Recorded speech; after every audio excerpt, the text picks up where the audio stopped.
खबर लखनऊ से है, जहां सपा राष्ट्रीय अध्यक्ष अखिलेश यादव का बयान अपने साथियों से ये कहा है कि जितना उन्हें वोट पहले मिला था उससे बढ़ चढ़कर के इस बार समाजवादी पार्टी के जो भी प्रत्याशी हों उनकी मदद करेंगे और उनको ज्यादा वोट दिलाएं। हमें उम्मीद है आने वाले समय में उत्तर प्रदेश का परिणाम ऐसा होगा जिससे भारतीय जनता पार्टी का सफाया होगा। भाजपा लगातार इस बात का प्रचार कर रही है कि विकसित भारत बनेगा। क्या विकसित भारत किसानों के बिना आय बड़े हो जाएगा? देश की अर्थव्यवस्था तभी बेहतर होगी जब किसान और गरीब खुशहाल होंगे। उनकी सरकार में जो भी नौकरी मिल रही है वो अपमान से भरी नौकरी है। जब भी समाजवादियों को मौका मिलेगा देश प्रदेश के नौजवानों को सम्मान का रोजगार मिलेगा। उत्तर प्रदेश में समाजवादियों ने मेट्रो हर शहर में दी। लखनऊ, कानपुर, आगरा की मेट्रो, दिल्ली से नोएडा, ग्रेटर नोएडा जोड़ने वाली मेट्रो समाजवादियों की देन है। 2017 से अभी तक करोड़ लोगों ने मेट्रो में सफर किया है। इतनी बड़ी उपलब्धि भाजपा की किसी योजना की नहीं होगी।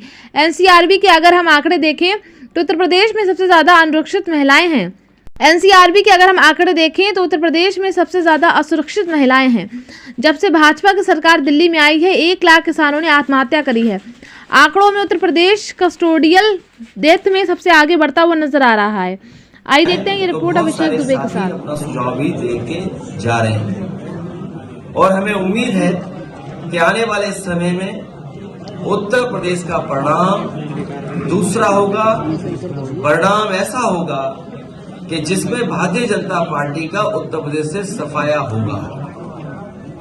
ये उत्तर प्रदेश में समाजवादियों ने मेट्रो हर शहर में दी।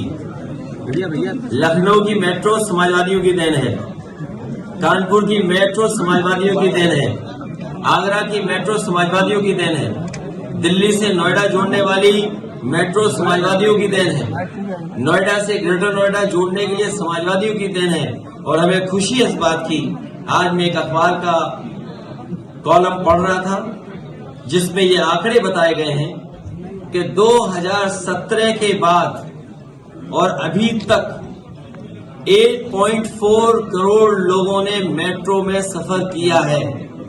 इतनी बड़ी उपलब्धि भारतीय जनता पार्टी की किसी योजना की नहीं होगी।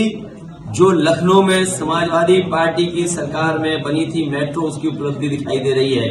और मैं तो कहूंगा देर आए दुरुस्त आए। अब सरकार ने फैसला लिया है कि अगले फेज की भी मेट्रो बनेगी। न केवल मेट्रो बल्कि उत्तर प्रदेश में जो आज बिजली मिल रही है वो भी समाजवादियों की देन है। निवेली लिग्नाइट जो बड़ा प्लांट बन रहा है बिजली का वो समाजवादी पार्टी की देन है। ललितपुर में 3x660 super critical thermal plant जो लगा है प्राइवेट वो समाजवादियों की देन है।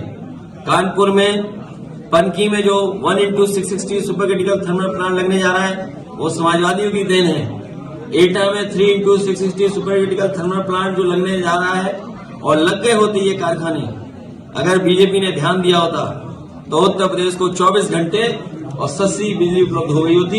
लेकिन सरकार ने अभी तक कोई कारखाना जो पहले लगना शुरू हुआ था अभी तक पूरा नहीं किया है।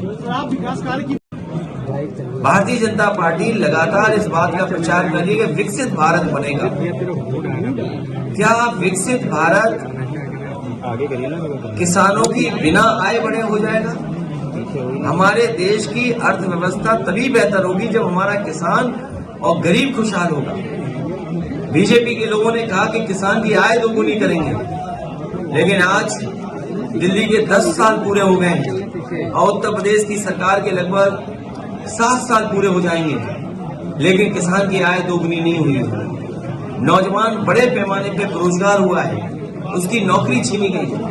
इनकी सरकार में जो भी नौकरी मिल रही है वो अपमान से भरी नौकरी है। समाजवादी पार्टी इस बात को कहती है कि जब भी समाजवादियों को मौका मिलेगा देश के और प्रदेश के नौजवानों को उनको सम्मान का रोजगार, सम्मान का नौकरी मिलने का काम होगा। जो इन्वेस्टमेंट का सपना दिखाया था वो जमीन पर नहीं दिखाई दे रहा है। 40 लाख करोड़ का सपना दिखाया, एमओयू साइन हुए, अब तो दूसरे प्रदेश के लोग भी एमओयू कराने लगे हैं। हाल ही में तमिलनाडु में देश के प्रधानमंत्री गए, देश के बड़े उद्योग मंत्री गए, वहां भी एमओयू हो गए।